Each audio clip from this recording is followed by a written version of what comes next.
Hey guys, in the last video we looked at how to produce force using Newton's second law of motion, which states that force is mass multiplied by acceleration.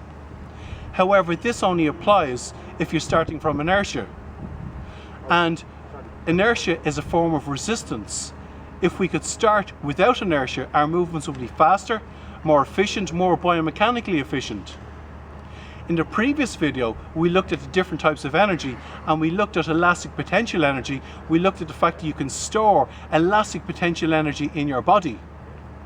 And now, in Wing Tsun, this is what we do. We store our opponent's force, and when we do a movement, we're not starting from inertia. So as an example, just from here, Joe pushes my hand back. This is just a very basic example. And now from here, I'm not starting from inertia. It's faster, it's more efficient, it's more powerful. So now the key question is, how do we store our opponent's force? How do we store energy in our body? It's one key word. The one key word is deceleration. We're using eccentric contraction, eccentric muscular contraction. And this is where the muscles get longer under resistance.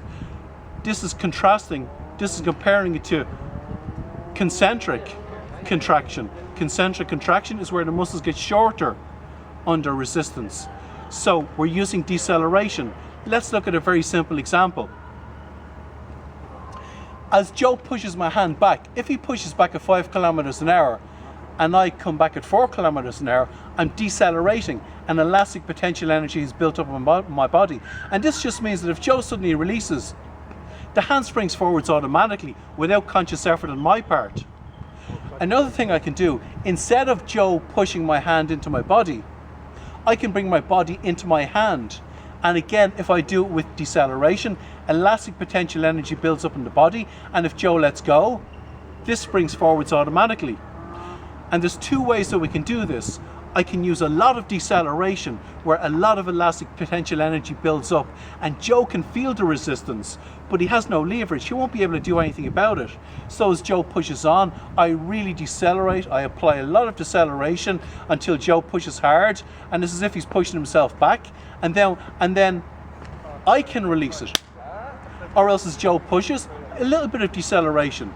And even though it's a little bit of deceleration, if he suddenly lets go at some stage, again, it springs forwards automatically. And then, like I said, when we store the elastic potential energy, I can just remove Joe's hand, like this.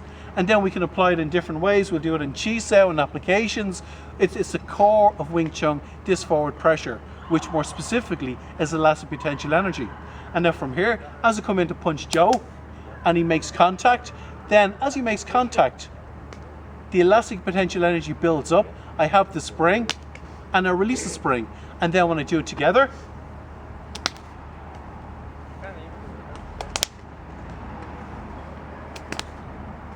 or if Joe pushes my hand to the side,